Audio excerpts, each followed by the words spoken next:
예, 안녕하셨습니까?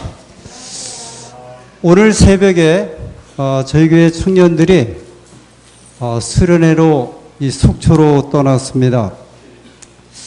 원래 교회에서는 좀 예배를 마치고 오후에 떠나기를 좀 원했는데 이미 청년들의 분위기가 가서 예배를 드렸으면 좋겠다 그런 생각이 많아서 저희가 수석장로님과 의논해서 기왕에 마음을 먹은 것 일찍 떠나도록 그렇게 하였습니다.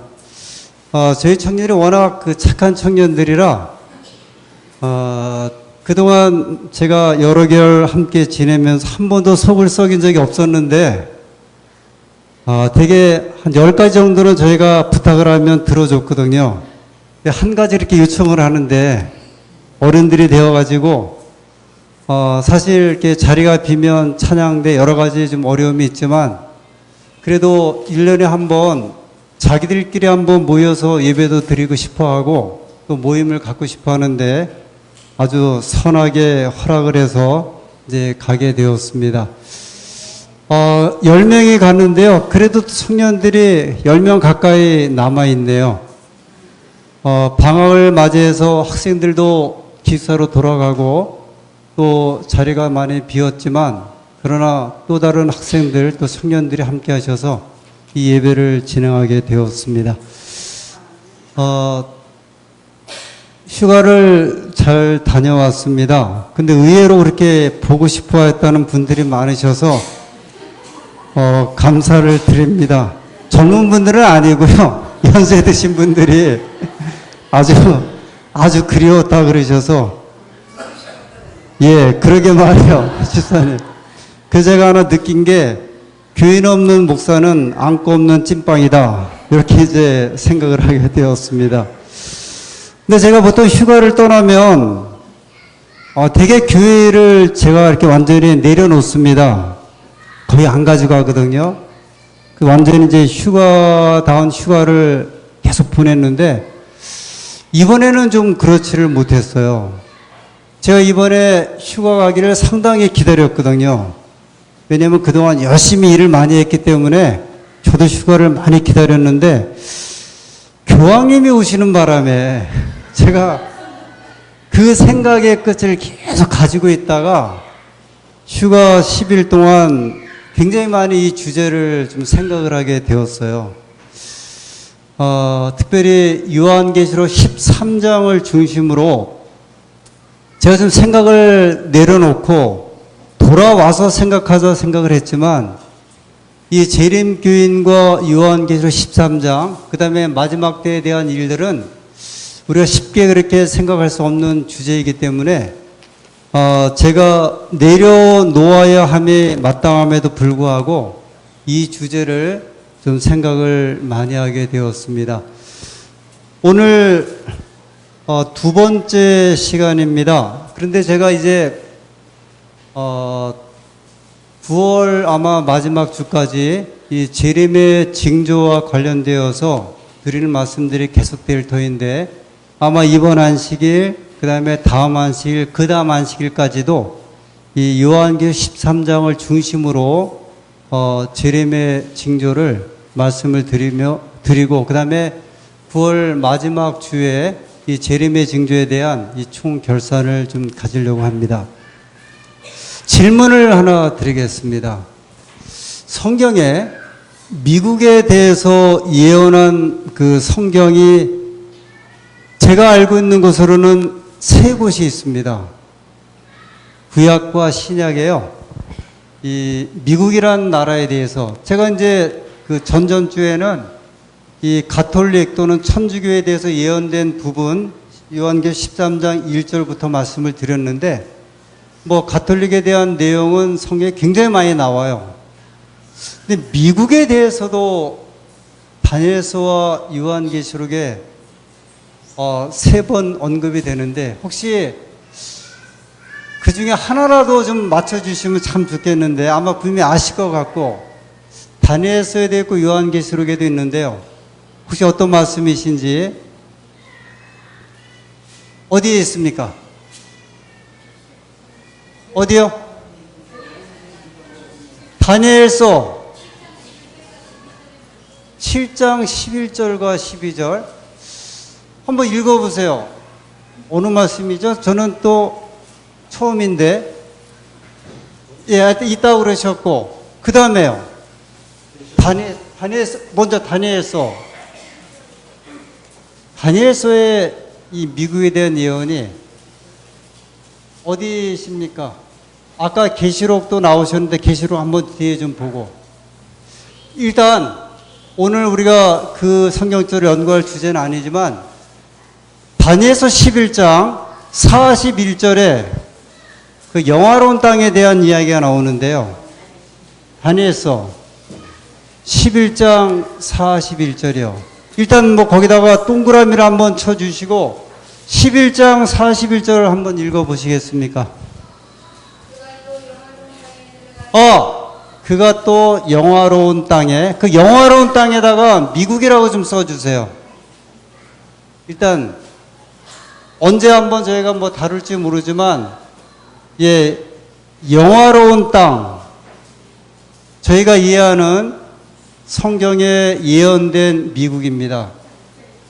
계시록 11장 41절. 아이고, 기가 막히셔갖고 집사님이 다니엘서. 자, 그 다음에 신약에 2번 나오거든요. 요한계시록. 요한계시록 11절 한번 장로님 말씀하셨는데 읽어보세요. 어느 분이 요한계시록 13장 11절. 예.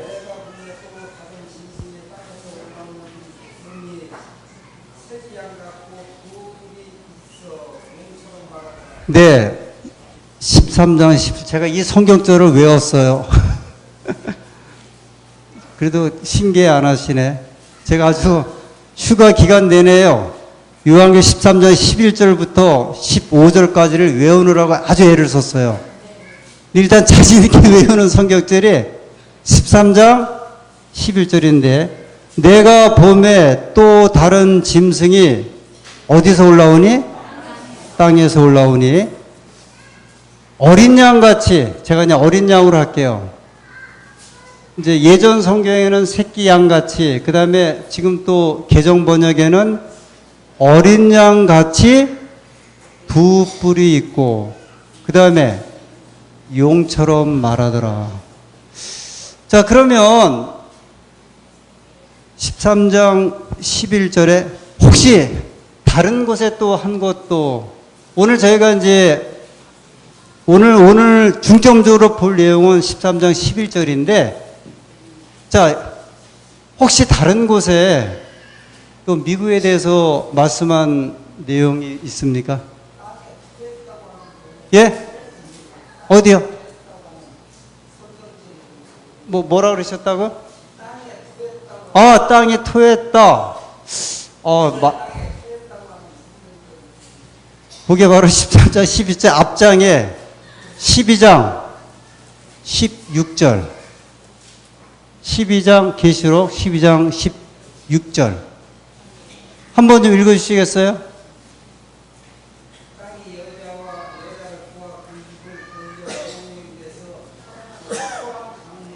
예, 장로님이 정확하게 보셨어요.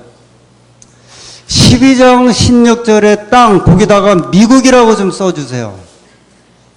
미국.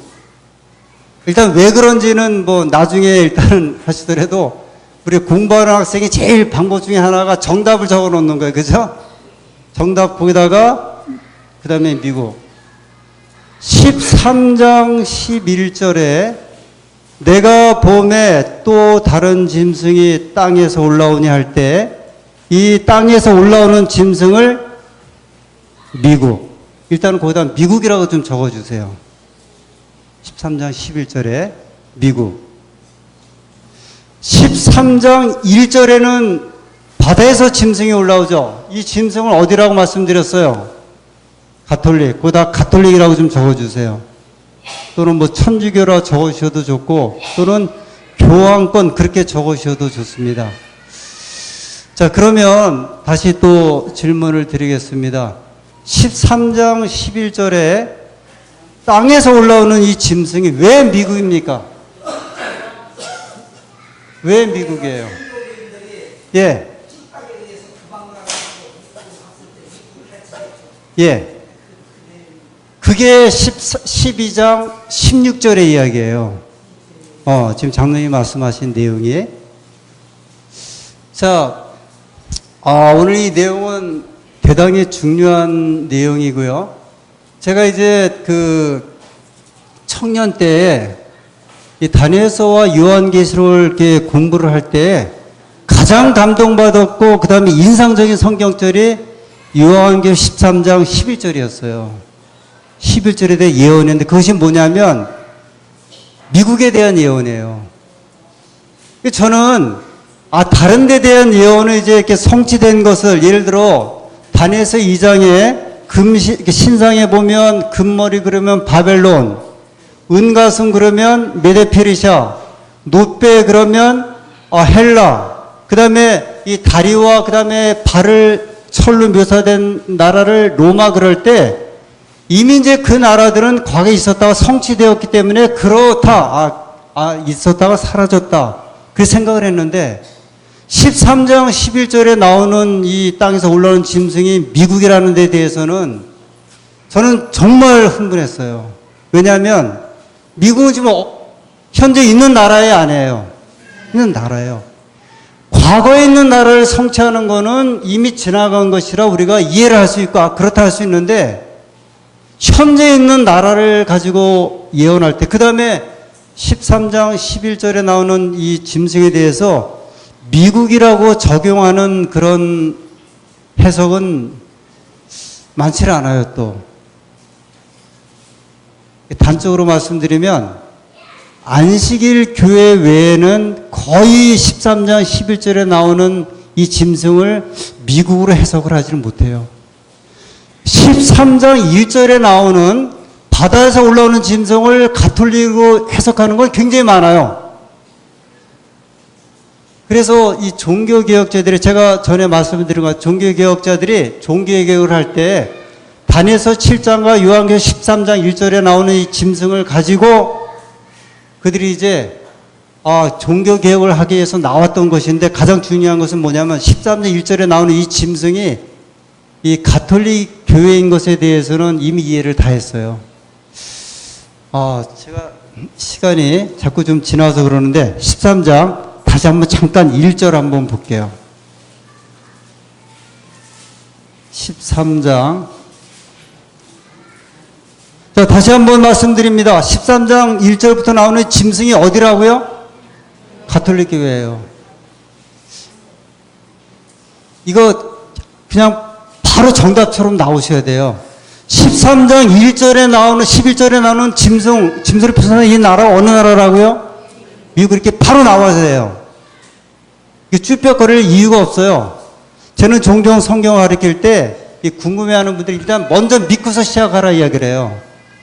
먼저 믿고 시작을 하면 그만큼 시간이 빠르다 말씀을 드리거든요. 그런데 13장 1절부터 나오는 이 짐승이 이제 가톨릭인 것에 대해서는 여러 가지 이제 그 이야기 중에 13장 3절에 머리 하나가 상하에 죽게 되었던 일이 있었고요. 그 다음에 5절에 또 짐승이 큰 말과 참남된 말하는 입을 받고 또 42달 일할 권세를 받으니라.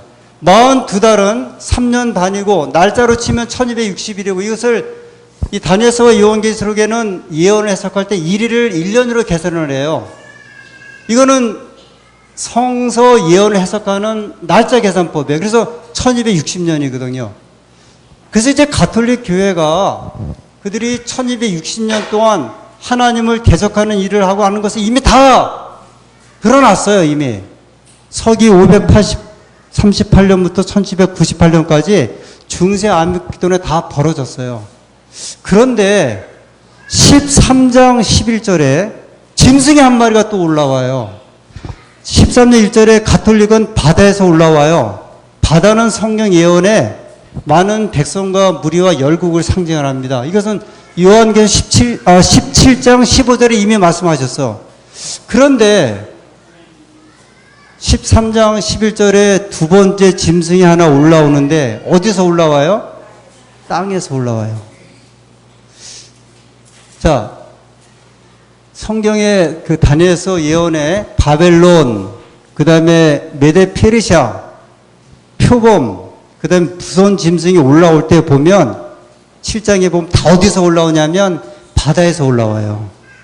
근데 바다에서 올라오는데 그냥 올라오는 게 아니라 아주 큰 바람이 막 몰려 불면서 올라오는 데서 올라오기 때문에 우리가 보통 비유적으로 사람이 많다 그러면 인산인해라 그래요. 그죠? 사람이 산처럼 바다처럼 그렇게 이야기를 하죠. 그 다음에 막 바람이 몰려분다는 것은 무엇에 대한 이야기예요? 전쟁에 대한 이야기예요. 옛날 책에 보면 바람이 이제 불어온다. 옛날 좀 그 고승들은 그런 이야기를 하잖아요. 근데 다니엘서 7장에 바람이 많이 부는 가운데 바다에서 올라온다는 이야기는 사람들이 많이 살고 있는 가운데 전쟁 가운데 나라들이 일어난다는 거예요. 그래서 모든 제국들이 보면 전쟁을 통해서 이제 일어났어. 근데 요한계시록 13장 11절에 제가 아주 먼저 답을 드렸는데 미국이 올라올 때 성경은 뭐라고 얘기를 하냐면 조용한 가운데 어디에서요? 땅에서요. 땅은 예언해 보면 바다하고 반대예요. 그러면 그런 세상 제국들 바벨론, 메데페르시아, 헬라 이런 나라들이 로마 제국들이 사람들이 많이 살고 있는 데서 나온다고 했는데 13장 11절에 이 미국은 성경은 뭐라고 표현했냐면 땅에서 그랬는데 땅은 바다와 반대인데 그러면 왜 땅에서 올라온다고 표현했을까? 13장 1절에 나오는 이 가톨릭 교회에 대해서 이 예언을 적용하는 데는 문제가 없다 그랬어요. 그런데 13장 11절을 해석을 하려고 하니까 해석이 잡히질 않아요.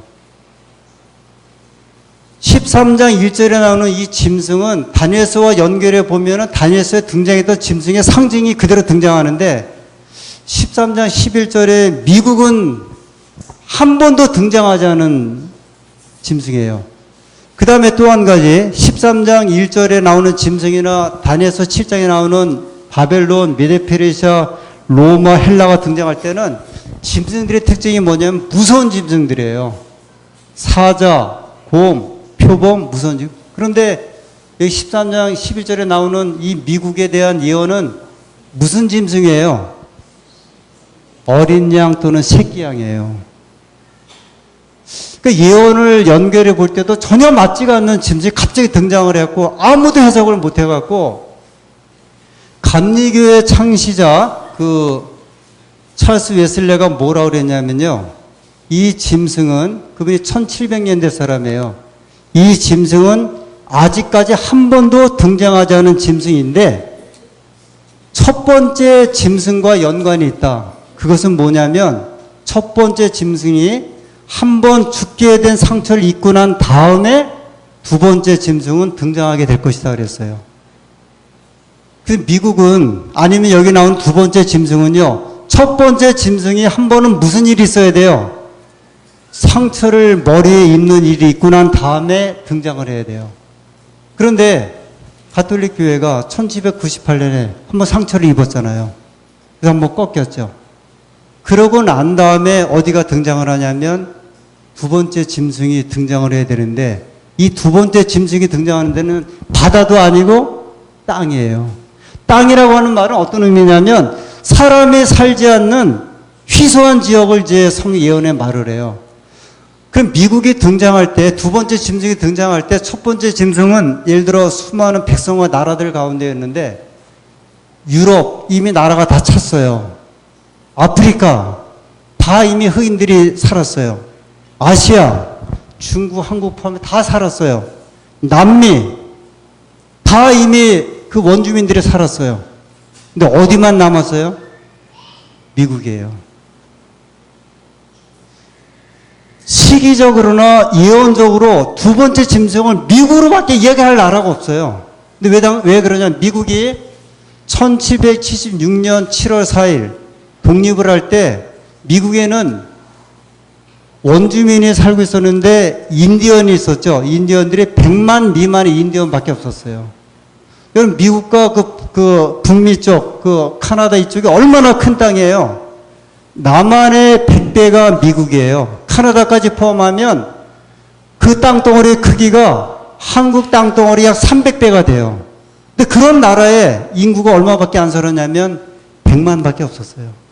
그래서 우리가 이 성경 예언의 해석을 통해서 볼 때 이 두 번째 짐승이 등장할 나라는 어디밖에 없냐면 이 북미 쪽 미국밖에 없어요. 그 다음에 또 한 가지 특징이 뭐냐면 이 두 번째 올라오는 짐승이 첫 번째 짐승하고 아주 밀접해요. 그 성경절을 한번 12절, 13장, 12절. 제가 6기까지만 우선 간단하게 보고 왜 미국인지 설명을 드릴게요. 12절에 자 보세요. 저는 누구예요? 새끼양 같은 미국이야. 자 보세요. 그 다음 미국이라고 또 쓰세요. 미국이 먼저 나온 짐승의 모든 권세를 그 앞에서 먼저 나온 짐승이 어디예요? 가톨릭 교회예요. 그러니까 미국이 이 두 번째 짐승은 첫 번째 짐승과 뗄래야 뗄 수 없는 관계를 말하고 있어요. 그러면서 뭐라 그러냐면 미국이 먼저 나온 짐승의 모든 권세를 그 앞에서 행하고 그 다음에 땅과 땅에 거하는 자들로 처음 짐승에게 경배하게 하니 처음 짐승이 어디예요? 가톨릭이에요. 가톨릭에게 경배하게 하니 성경은 스스로 답을 말하죠. 뭐라 그랬어요? 죽게 되었던 상처가 나온 자니라. 그러니까 두 번째 짐승 미국은요. 가톨릭을 위해서 지금 뭐를 하는 거예요? 경배하게. 그 다음에 이제 뒤에 보면 짐승의 우상을 또 만들어줘. 그래서 짐승의 우상이 경배하게 하고 짐승의 우상이 경배하지 않냐면 어떻게 해요? 며치든지 또 죽이게 하고 그 다음에 또 뭐까지 받게 하냐면 짐승의 표까지 받게 하고 그 다음에 그 표를 받지 않는 사람을 뭐를 못하게 해요? 매매를 못하게 해요. 그러니까 이 두 번째 짐승은요. 첫 번째 짐승 가톨릭이 죽게 되었던 상처가 나은 다음에 일어나면서 활동을 하는데 그러니까 저 다른 쪽에서 있는 나라나 세력이 전혀 될 수가 없어요. 자 그러면 제가 이제 시간이 지나가기 때문에 왜 13장 11절에 나오는 이 짐승을 미국으로 하는가? 자 다시 한번 13장 11절 이 성경절을 우리가 한번 생각해 보세요. 내가 봄에 또 다른 짐승이 어디에서? 땅에서. 아까 땅을 말씀을 드렸어요. 아까 최 장로님이 13장 12장 16절에 저 유럽에서 사실 12장은요 하늘에서 루스벨이 타락해 이 땅에 내어 쫓기면서 벌어지는 세상 역사를 파노라마처럼 12장 한 장이 딱 소개하는 장이에요. 거기에 보면은 용이 하늘에서 내어 쫓겨갖고 이 땅에 있는 하나님 백성들을 핍박을 하다가 이제 가톨릭교를 통해서 하다가 이 백성들이 막 그냥 그 핍박을 하는데도 살아남으니까 물을 강같이 토해갖고서 익사를 시키려고 하는데 누가 도와준다 그래요? 땅이 도와줘요. 그래서 우리가 이 이야기는요, 유럽의 교황권의 박해를 피해서 영국으로 도망했던 청교도들이 거기서도 국왕의 핍박을 피해서 못 견뎌갖고 도망가서 세운 나라가 어디냐면 좀 미국이거든요. 그 유명한 청교도들이 세운 나라가 미국이에요. 그래서 이 땅은 미국이라는 것은 틀림이 없는데 성경 뭐라고 소개를 했냐, 예언했냐면 땅에서 올라오니 그랬어요. 제가 이제 중요한 이 예언에 굉장히 중요한 의미를 부여하는데 땅에서 올라온다 했을 때 올라온다는 이 말이 헬라 말로 아나바이노 그렇게 얘기를 해요. 아나바이노. 이 말은요. 우리식으로 표현하면 우후죽순이에요. 혹시 우후죽순이란 말이 무슨 말인지 아세요? 비 온 뒤에 죽순이 올라오는데 보통 죽순은 키가 20m, 30m까지 자라는데 그것은 1년 만에 자란다 그래요. 죽순이 올라올 때 그냥 쫙 올라오죠. 미국이라는 나라가 등장을 할 때 마치 우후죽순처럼 그냥 갑자기 쫙 올라오는데요. 미국이 처음에 나라를 세울 때 동부에 13개 주인데 인구가 300만 명이었어요. 1776년에. 200년 지나서 지금 인구가 얼마인지 아세요? 3억이에요. 200년 만에요. 300만 명의 인구가 3억이 되는 이런 이 인구 폭발은 역사에 없었어요. 그 다음에 미국은요. 13개 주에서 시작을 해서 50개 주가 되었는데 자, 미국이라는 나라를 이제 한번 생각을 해보세요.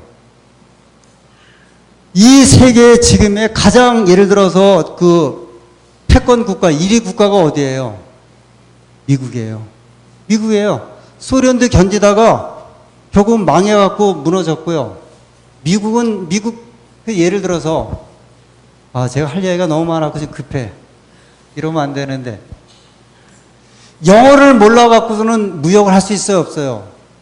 못해요. 단적으로 말씀드리면. 우리가 세계 경제에 쓰는 돈이 무슨 돈이에요? 달러. 우리가 왜 IMF 왔어요? 달러가 200억까지 줄어들면서 IMF 온 거예요. 그 다음에 예를 들어서 우리가 모든 나라의 그 지식의 원서의 80% 90%가 뭐로 쓰여지는지 아세요? 영어예요, 영어. 금융, 우리가 현재 쓰고 있는 금융제도 있죠? 금융제도의 대부분이 어디서 온 제도인지 아세요? 미국에서 만든 금융제도예요. 그러니까 지금은요, 미국이 아니고서는 되는 게 아무것도 없어. 미국의 군사력, 한 나라의 군사력이 세계의 군사력이 50%예요. 근데 한번 생각을 해보세요. 역사적으로요, 전 세계적으로, 물론 바벨론이라는 제국도 있었고, 로마도 있었고, 근데 로마 제국이 한국에 영향을 끼쳤어요? 못 끼쳤어. 바벨론이. 세계 역사상 5,000년 역사 가운데요, 한 나라가 전 세계적으로 이렇게 영향을 끼친 역사가 한 번도 없었어요. 지금처럼, 지금 외에는 없었어요. 미국이 아니고서는 아무것도 못해요. 미국은 얼마든지 자기 마음대로 공격하는 나라예요.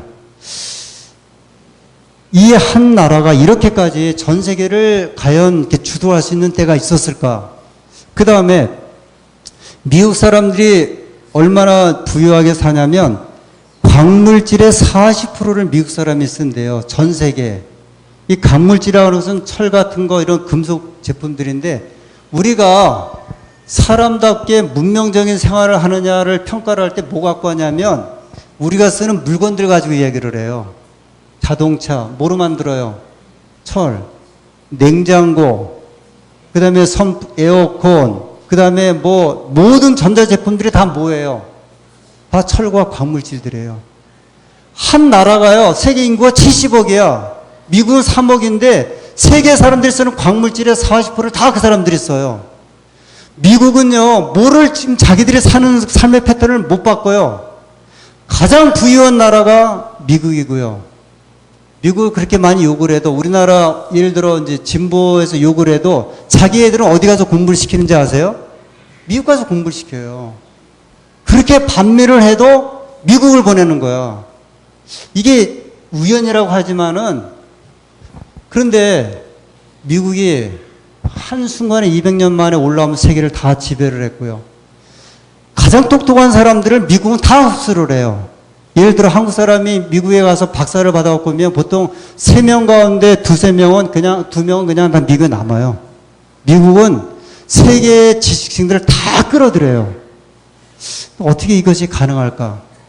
성경은 그 다음에요. 미국의 성경 뭐라고 어떤 나라로 소개했냐면 새끼양 같다 그랬어요. 왜 새끼양이라고 이야기를 했을까? 양은 어떤 짐승이에요? 순하잖아요. 평화롭잖아요. 미국은 사실은 지금까지도요, 세계에 가장 많은 선교사나 의사들을 아프리카나 가난한 나라에 보내요. 제가 종종 이야기하지만 40대 이상 된 사람, 미국에서 보낸 구제품 안 먹어보신 분이 계세요, 안 계세요? 미국이 보낸 분유, 밀가루 다 먹었죠. 세계에 역사적으로 보면요, 세계의 모든 사람이 한 사람이라도 과거에 미국이 보낸 구제품을 안 먹으면 사람들이 없대요. 미국 사람들이 지금까지 저 아프리카 에볼라, 여기 이제 국경 없는 의사회, 이런 의사들이요, 죽어가면서도 거기 가서 봉사를 하죠. 상당한 숫자가 어느 나라 사람인지 아세요? 미국 사람이에요. 미국 사람들은 성경에 하나님께서 양의 특성을 가진 나라로 소개를 했어요. 그런데 새끼양 같은 이 나라가 뭐처럼 말하겠다 그랬어요? 용처럼 말하겠다. 용은 성경에 누구를 상징을 해요? 마귀 사단이에요. 미국이 뭐처럼 말한다고요? 용처럼. 제가 전에도 말씀드렸지만 안산교회 제 81학번 동기가 3명이나 이제 여기서 목회를 하셨어요. 이게 참 쉬운 일은 아닌데 그 중에 이경호 목사님, 그 목사님이 신학생 시절에 별명이 뭔지 혹시 아세요? 어린 양이에요. 어린 양. 그분 화내는 거 못 봤을걸? 우리 때도 한 번도 못 봤어. 정말 어린 양이에요. 그 너무 착해서 우리가 신학과 4학년 때 과대표를 세웠더니 이 친구가 이제 큰 소리를 치기 시작하는데 1, 2, 3학년 과대표를 다 나이 먹은 사람들이 했거든요.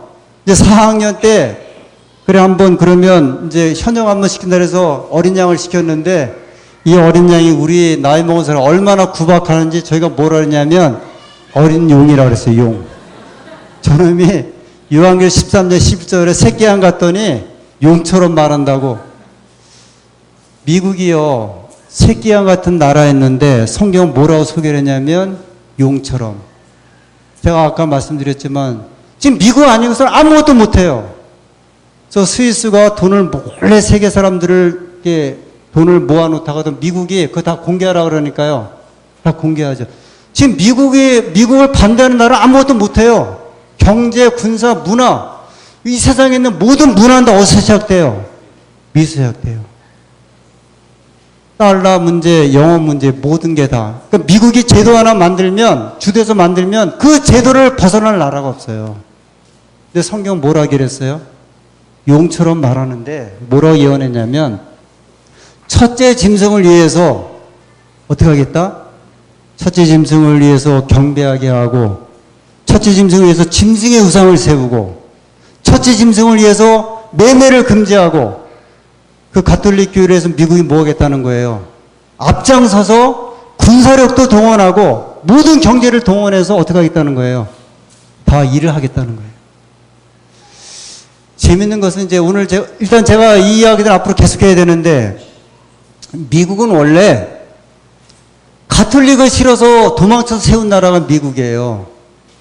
미국이 그 신세계 미국이라는 나라가 그런 나라예요. 아예 얼마나 교황을 싫어하냐면 한국 사람들이 천황 싫어하는 것처럼 싫어하는 거예요. 아시겠어요? 우리나라에 천황이 오고 싶지만 올 수 있어요? 없어요? 안 돼. 모르겠어. 우리 손자 세대에 올지 모르지만 한국 사람들에게 천황은 누구예요? 아주 철천지 원수예요. 근데 미국이 죄송하지만 교황이 그런 존재였어요. 그런데 미국과 교황권이 이제 수교를 맺고 그 다음에 대사가 오고요.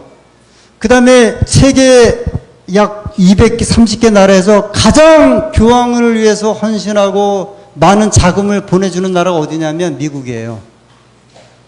이 재밌는 건데 제가 다음에 말씀드릴 건데 안식일 교회 전 세계 이제 2천만 그 교인 가운데 가장 많은 선교 자금이 나오는 나라가 미국이에요. 안식일 교회에서 약 80%가 나오고 재밌는 거는 세계 모든 자금의 80%가 가톨릭 교회 자금이 미국에서 나와요. 아주 원수였던 곳이었는데 이상하게 완전히 돌변해갖고 그래서 예전에 한번 사진 보셨죠? 교황 장례식 때 미국의 전직 후직 대통령 3명, 4명이 앉아갖고 그 경배하는 모습 보셨죠? 자, 이제 정리를 좀 하겠습니다. 제가 이제 계속되는 말씀이기 때문에 미국은 성경에 예언되어 있어요. 그래서 제가 주목해 볼 수밖에 없는 거예요. 그런데다가 교황님이 또 우리나라를 방문했어요. 아주 열광적인 환영을 받고 평화의 사도로 이제 가셨어요. 이미 그 내용은 성경에 예언됐다 말씀드렸어요. 교황권은 군대가 없어요. 세력이 없어요. 근데 성경은 그 교황권이 세상을 향해서 일을 하겠다 이야기를 했거든요. 근데 홀로 하지 못해요.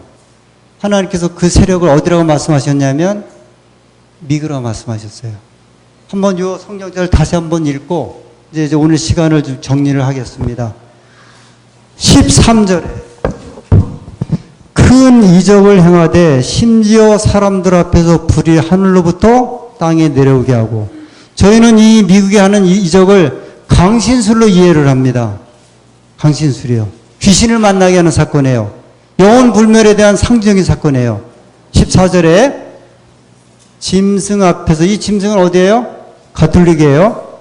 가톨릭 교회 앞에서 받은 바 이적을 행함으로 땅에 거하는 자들을 미혹하며 땅에 거하는 자들의 이르기를 칼에 상하였다가 살아난 짐승을 위하여 우상을 만들라 하더라. 계속 첫째 짐승과 둘째 짐승이 연관이 있죠. 15절. 저가 권세를 받아, 이 미국입니다. 미국이 권세를 받아 그 짐승의 우상에게 생기를 주어 그 짐승의 우상으로 말하게 하고 또 짐승의 우상에게 경배하지 아니하는 자는 몇이든지 다 죽이게 하더라. 16절에 저가 모든 자, 저가 또 미국이죠. 모든 자, 곧 작은 자나 큰 자나 부자나 빈궁한 자나 자유한 자나 종들로 그 오른손에는 이마에 표를 받게 하고. 누가요? 계속 미국이 17절에 누구든지 이 표를 가진 자 외에는 매매를 못하게 하니 이 표는 곧 짐승의 이름이나 그 이름의 수라. 18절에 지혜가 여기 있으니 총명 있는 자는 그 짐승의 수를 세어보라. 그 수는 사람의 수니 666이니라. 이 666은 이제 짐승의 수, 교황의 수인데 이 내용은 돌아오는 금요일 저녁에 이제 다시 한번 좀 다른 각도에서 666에 대한 의미를 설명을 드리겠습니다. 자, 그래서요, 오늘 저희는 일단, 계속되는 이 요한계시록 그 말씀을 좀 보면서 하나님께서 특별히 이 시대를 살아가는 저희들에게 우리의 눈으로요, 미국이 좀 보여요, 안 보여요? 아주 분명히 보이죠. 하는 일이 아주 생생하게 보이죠? 보이게 하셨어요. 그 다음에 가톨릭 교회가 하는 일을 보이게 하셨어요. 하나님께서는 당신의 백성을 사랑하시사 하나님 말씀을 열게 하셨고 눈을 뜨게 하셨고 우리의 눈을 통하여 주의 법을 열게 하셨고 보게 하셨고 살피게 하신 거예요. 오늘 하나님께 주신 이 계시의 그 식별하는 능력을 하나님께 허락해 주심을 감사를 드리면서 우리에게 다시 한번 하나님 말씀에 더 집중하고, 그래서 부디 부탁드리는 말씀은 이 한 달의 이 기간만이라도 다니엘서와 요한계시록에 우리 시대에 주어지는 기별을 다시 한번 잘 살피셔서 하나님께서 우리를 통하여 주시는 이 생명과 소망과 약속의 기별을 풍성히 받으시고 믿음 안에서 이제 든든하게 생활하시면서 다시 오시는 주님, 이 땅에 재림하시는 주님을 영접하시는 일에 큰 힘을 얻으시는 이 주의 백성들이 되기를 간절히 소원하면서 오늘 말씀을 마치겠습니다.